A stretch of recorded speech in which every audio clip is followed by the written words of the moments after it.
You hear about people spending long hours in line to buy the latest tech gadget, maybe setting an alarm to get up in the middle of the night for an online sale. But another item creates tons of buzz on the street and billions in sales. New or used, the sneaker market is kicking it.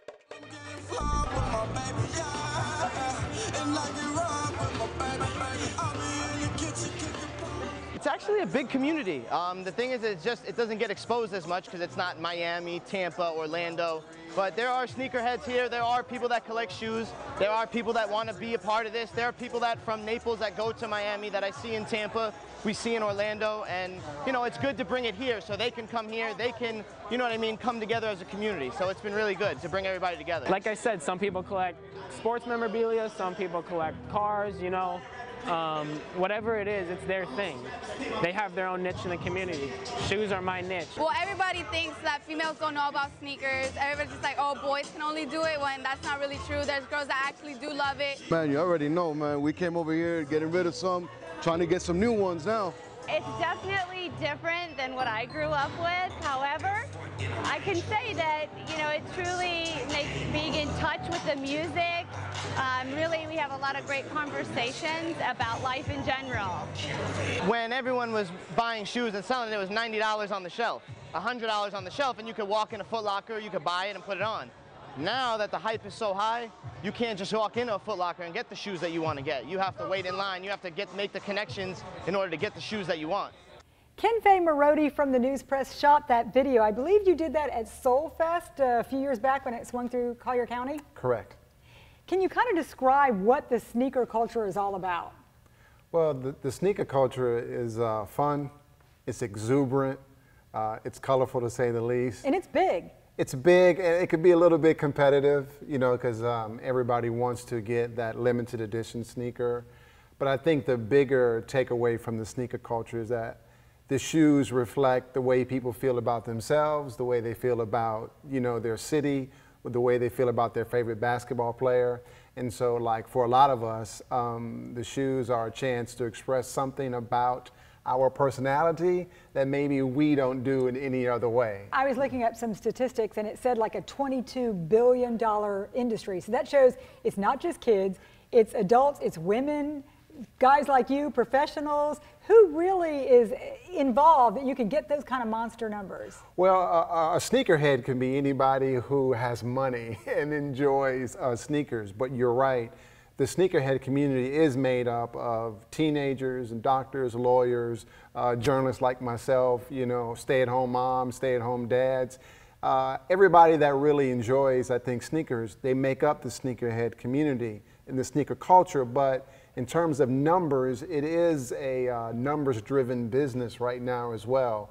Adidas and Jordan Brand and Nike are all competing for the dollars that are being spent, and sometimes a shoe can release that initially costs $200, and you may say, wow, that's a lot of money, but the next day that shoe could be resold. The secondary market I saw is huge as well. The secondary market, that shoe can resell for $1,000. What I thought neat about it too is it kind of started with the cool kids, right? You know, and basketball, right. And now it's gone on way beyond here. And now these are some of your favorites. Sure. You said very few basketball shoes in this collection. Right. Okay. I'm 47. I'm kind of an old head, so I wear a shoe that's based on how I feel. So if I'm feeling kind of exuberant, I might wear like these Diodora Olympic style shoes that I have that I bought in honor of a local boxer, Tierra Brown, who was going for the Olympics. And they're red and gold and blue, and they have the American flag on the back, and they're pretty cool. I like those a lot. A lot of these collectibles? Yes, they are, like the Tiffany speaker, yeah. like the Tiffany Get to the sneakers. Tiffany, all the ladies will love the Tiffany. So these are a pair of New Balance Tiffany shoes that were part of a collaboration with a sneaker shop in New York called Concepts. And that sneaker boutique got with New Balance, and they created a Tiffany-esque sneaker. The short story behind this sneaker is that way back in the day, Tiffany and Company designed the crest for New York City, and they used the teal color and the silver metal color. The New York Yankees saw that And for just a very short time, they used these as their team colors. Wow. And so last year, they honored that story and re-released this shoe. Was it really hard to get that one? How did you Extremely get it? hard Did to you get it in store? Or did you Well, get it the way online? you buy shoes now primarily is online. So Concept says this shoe will drop online at 10 o'clock on Saturday. Now, what happens is people use computer bots to go and try to buy up the inventory. So either you are on that team or you're on the team of doing it with your finger, and pray to God you get it. I'm on the doing it with your finger team. Somehow I figured that. Exactly, and it's something about getting it, and then I was able to purchase them for about $185. On the resale market, immediately I could have flipped it for about $600 to $700. Another one of my favorites that has an interesting story behind it, I would have to be the Asics Gel Lyte 3. There's a famous rapper named Wale, and he loved wrestling, in particular the Macho Man Randy Savage, and he was the Intercontinental Champion. And so Wale asked Asics to make a shoe that was reflective of the Intercontinental Championship belt. Oh, wow. And so I'm a big wrestling fan, and I was a big Macho Man Randy Savage fan. That was good. I'm a big supporter of social causes, and there's a shop in New York called Rise, and they made a shoe called New York is for Lovers. The proceeds from that shoe went to support AIDS. And so that's why the shoe is all red and has a little bit of speckles on it. That is nice. And one last one, I probably would go with the Nike. Yeah, I do like that one. Yeah, this is a retro shoe that was brought back this year. It's an Air Max 97 Silver Bullet. Came out about maybe 10 or 15 years ago, extremely streamlined. It has 3M piping on it, so when the lights go out, it glows around here. Oh, nice. And it was just a futuristic shoe that's kind of George Jetson-esque. How I kind of thought of this whole series is your series on the FGCU players. I know some of them aren't there anymore, Sure. but it kind of got you going because they really got some attention because of their really fancy kicks. Exactly. I'm a sneakerhead, and I recognized that they were sneakerheads. So one day I said, hey guys, you know, why don't you come and show me some of your collections after practice? Nothing fancy. We're not going to bring any fancy lights. Just bring your shoes. Put them really at ease. And then I got a chance to talk to Julian DeBose, Rajon Tucker, and Demetrius Morant. All three of them spoke to what it means to be in the sneaker culture. It's more about a brotherhood. They would exchange sneakers with one another, even if it's a grail, you know, something that's really, really hard to get. If Rajon wanted to wear it, Julian would say, okay, go ahead and you can wear it. And so it was really fun. And those guys, they had several national websites, sneaker websites, ranked their Air Jordan collection as the best collection in all of college basketball. Well, we really love the series, Sure. and we're going to show it to our viewers right now. I'm Julian DeBose, senior shooting guard out of Florida Gulf Coast, originally from Washington, D.C. Let's talk some Heat. Space Jam Jordans, these are my favorite, 11s. I got these my senior year of high school. These are replica of what Jordan wore in the Olympics one year.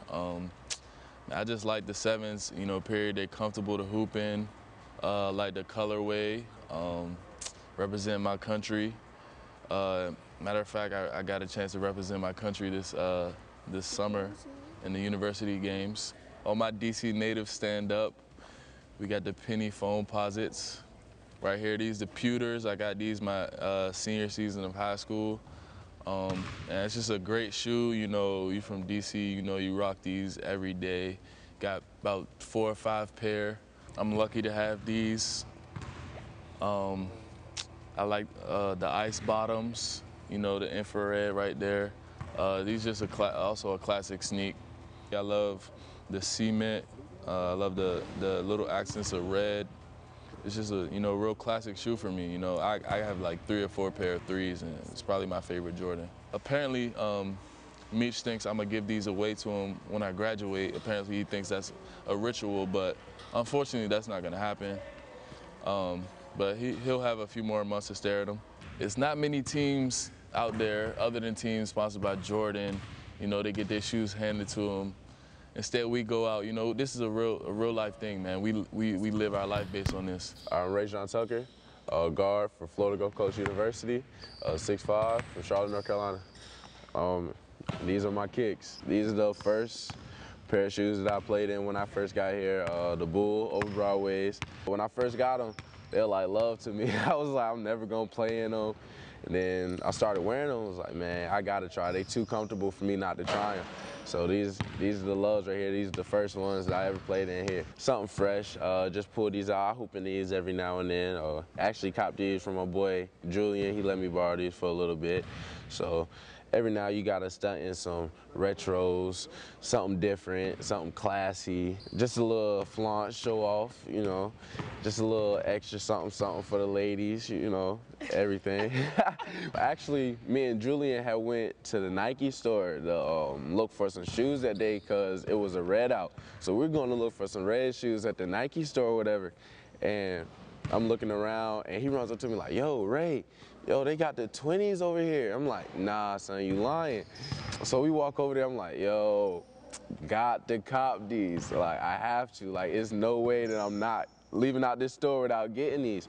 So I put them on and like, yeah, I'm just gonna style out in these. Like, I'm not even gonna play, just like the Bulls.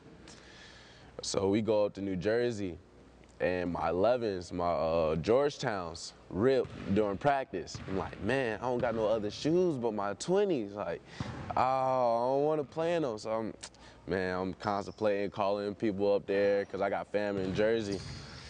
Like, man, I'm gonna have to play in these. So I throw these on and hoop out. So ever since then, I've been hooping in these too. So it was a little festival going on outside and I got these on, you know, stunting and flossing for the crowd, you know, and people want to start hooping. Like, man, y'all must be crazy if y'all think I'm gonna hoop in my Landers. I just got these like 2 weeks ago. You never know when the game gonna break out, so I had to hoop in them once. And ever since then, I just wear them whenever I want to go out, or I hoop in them every now and then.